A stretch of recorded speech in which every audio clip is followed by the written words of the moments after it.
The show was going to be canceled the first 3 years. Well, what made them continue on with it?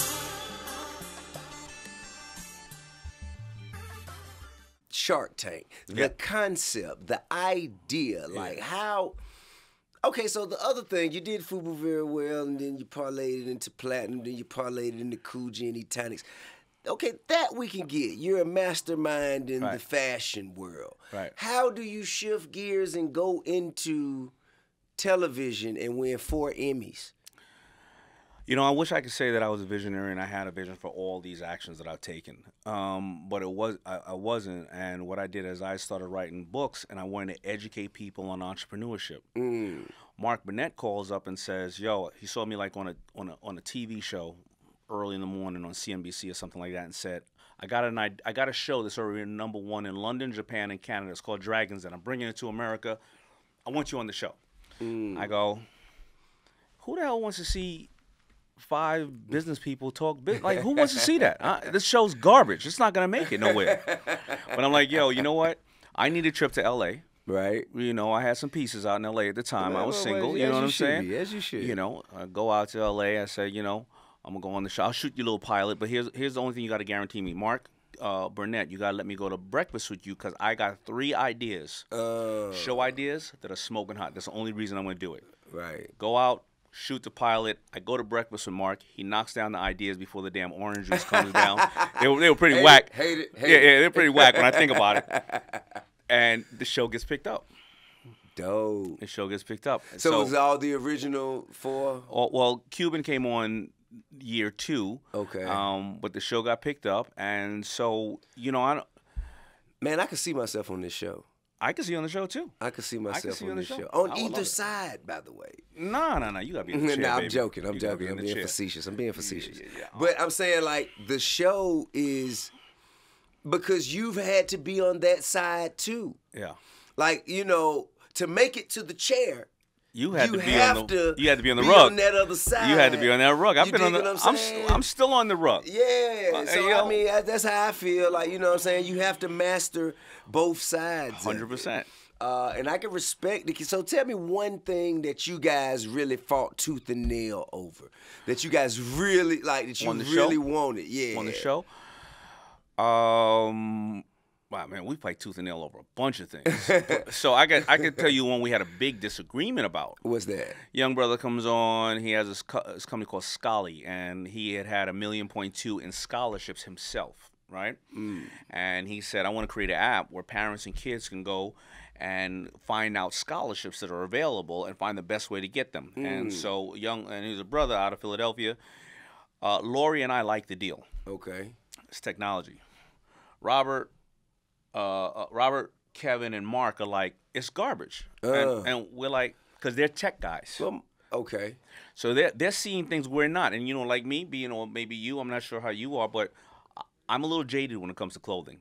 I've lost some deals because I thought I knew it all. That's right. Right? And, that's right. You know, we get into a big argument because they're like, well, that's charity. And I'm like, why is it charity? Because he's black? Oh, but to me, he had proof of concept. Number one, he himself had $1.2 million in scholarships.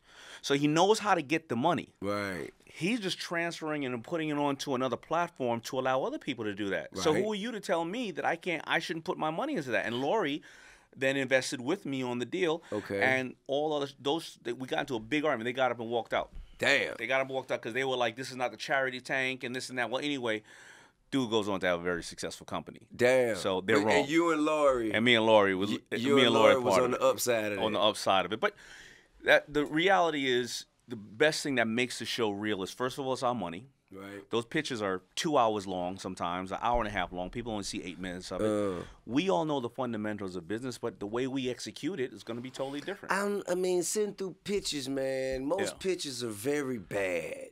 Yeah. Well, you know, on the show. Not on your show, I'm just saying, period. 100%. If you're going 10 pitches, 2 or 3 are good. Oh, man. Yeah. But that's why the show adds the entertainment value, because you're seeing dogs and cats and whatever. Gotcha. So it's different than you and me sitting there and I'm pitching you, because, you know, you probably tone out after 3 minutes if you already know there's some shit you don't want to hear. I've been in some bad pitches, man. Oh, man. I've been in some bad pitches. People start sweating bullets. Yeah. You know, shit got slow. But you guys won 4 Emmys. 4 Emmys, yeah. When did you win your first? What season? Season 5. Season 5. The show was going to be canceled the first 3 years. Well, what made them continue on with it? People wrote in. People wrote in and said it's the only show on network that I can watch with my kids. They found the data that the kids from 8 to 15 were watching, and one of the top watch shows there, and it felt good. And people wrote into ABC and said, you need to keep airing this thing. It seems like an instant win. It seems they had just had a show on prior to that called American Inventor that had a very short run. Well, did it have proven success? No, they didn't even live long enough to have proven success. Man. You know? No, I'm saying proven success as far as the talent that, judges. No, but you got to think about this. Here's how Mark Burnett thought. He was like, I'm not getting an athlete or a super active artist on the show. They were like, put on people that you know. You didn't know. I mean, you may have known because, we come from the same hood. Most Americans didn't know who Daymond John was or Barbara Corcoran, right? Or all these people. But they Google, but with Google. Yeah, but they wanted immediate recognition. They wanted to say, there goes Richard Branson, there goes Diddy, there goes T.I., there goes so forth. And what happened was Mark said, I'm not putting on yet early season. I'm not going to put on people who already have a job. Right. LeBron James has a job. Right. And if I put him on, people are not going to believe that LeBron James is rolling up his sleeve, coming over to your factory and doing it. He's a busy guy. I get that. So when they said, we're not going to do it, they said, we're going to cancel the show. And then it just kept growing, the show, and people kept coming back to the show. Professionals. They wanted professional. Now we put on the T.I.s of the world because the